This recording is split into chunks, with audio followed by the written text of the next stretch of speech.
There are pieces sitting in your wardrobe right now that are quietly working against every other beautiful thing you put on. Not because they are ugly, not because they are cheap, simply because they are doing the wrong job without you realizing it. Today you are finding out exactly which ones, and more importantly, what replaces each of them. If this already feels relevant to your wardrobe, go ahead and like this video right now. Share it with a woman in your life who needs to hear this today. And drop a comment telling me where you are watching from. United States, United Kingdom, or Canada. I genuinely love knowing where you are watching from. 7 tricks. The last one ties everything else together and delivers the final finish to any look. Trick 1.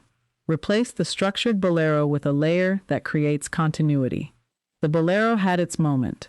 For years, it was the go-to third piece for countless women who wanted coverage and a finished look simultaneously.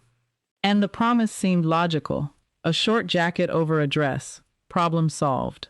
Except the problem was not solved. It was created. A floral midi dress with a short white bolero ending just below the bust. The look appears complete at first glance. There is a layer. There is color balance. But the torso has been cut at a horizontal line that flatters virtually nobody.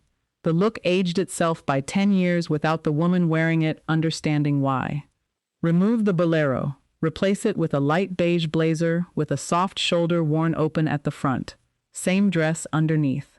The silhouette elongates immediately. The look gains genuine presence. The woman looks more like herself rather than less. The principle behind this, a third piece must create continuity, not interruption. When a layer ends in the wrong place, it visually divides the body into segments. When it follows the natural line of the silhouette, it organizes everything simultaneously. White, wide-leg trousers with an ivory tank and a long, sand-colored cardigan that falls past the hip. That extra length is exactly what transforms the look from casual to refined. A light blazer, a tailored vest, an open linen shirt. These pieces create presence without squeezing, and cover without hiding.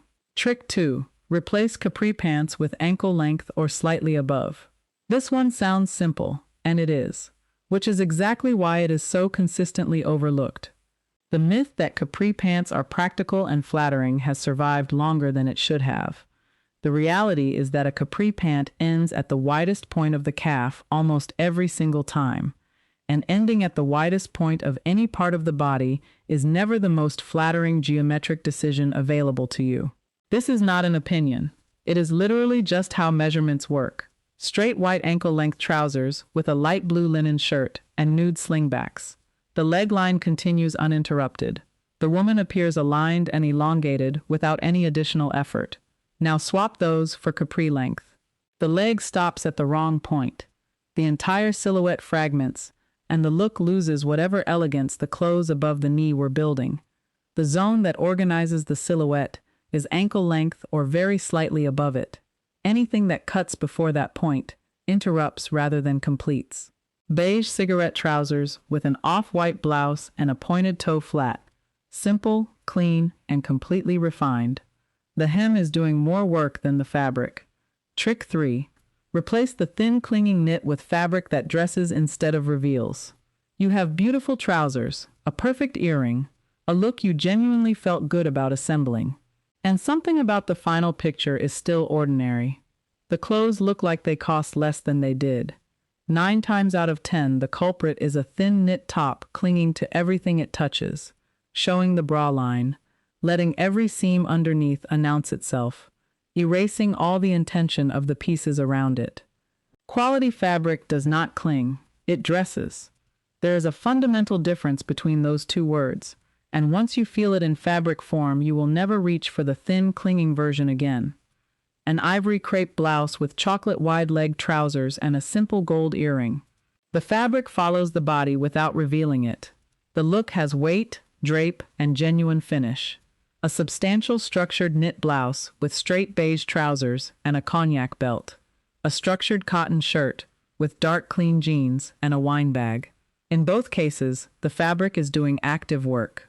It is creating presence rather than simply existing on the body. The thin clinging knit is not comfortable. It is familiar. And those two things are not the same. Trick 5. Replace the round toe bow flat with a shoe that has an adult toe shape. You assembled the entire look. The blouse has good drape. The trousers are well cut. The accessory is right. And then you look in the mirror, and something does not click. The look has lost power somewhere, and you cannot locate where. It is the shoe. And specifically, it is the shape of the toe. Beige cigarette trousers with a well-fitted white shirt. Beautiful and completely considered. Now place a round-toed flat with a decorative bow underneath that combination. The entire look softens in the wrong direction. It loses resolution without a single piece above the ankle changing.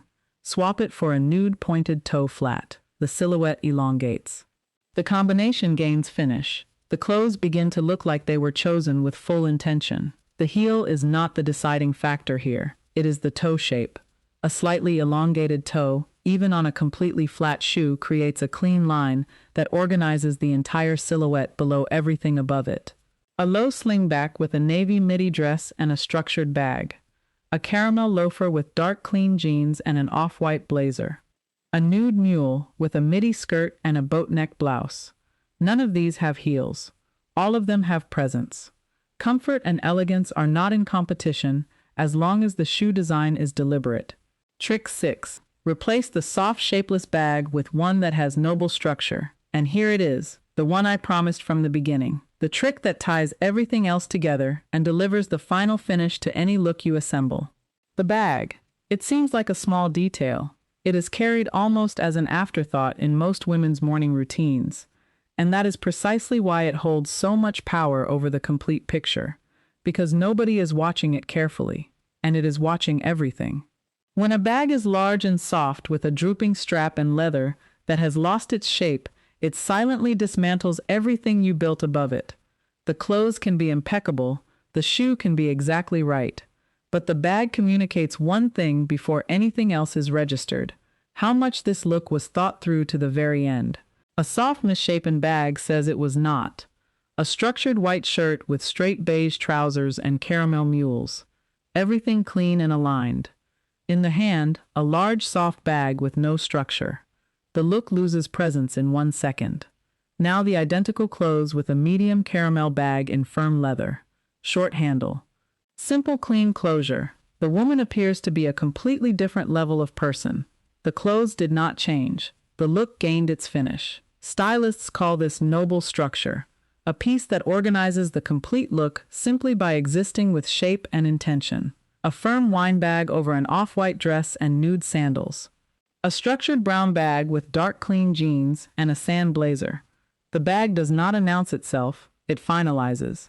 Stay away from worn straps, leather with a synthetic shine, and bags so overstuffed they have lost their silhouette entirely. An elegant bag does not need to be expensive. It needs structure, proportion, and a clean finish. Those 3 things are available at every price point. Now imagine all 7 working together in a single look. Fabric with genuine weight that dresses rather than reveals. Trousers hemmed at the right length. Volume controlled with one organizing point. A layer that elongates rather than interrupts. A shoe with an adult toe shape. Clean dark jeans that disappear. And a structured bag that closes everything with quiet authority. That is the look people notice without being able to explain why. They simply feel that the woman wearing it arrived completely ready. Give this video a like if it changed something about the way you see your own wardrobe today. Share it with a woman whose wardrobe is about to have a very interesting conversation with itself. And tell me in the comments which of these 7 you are addressing first. I read every single response.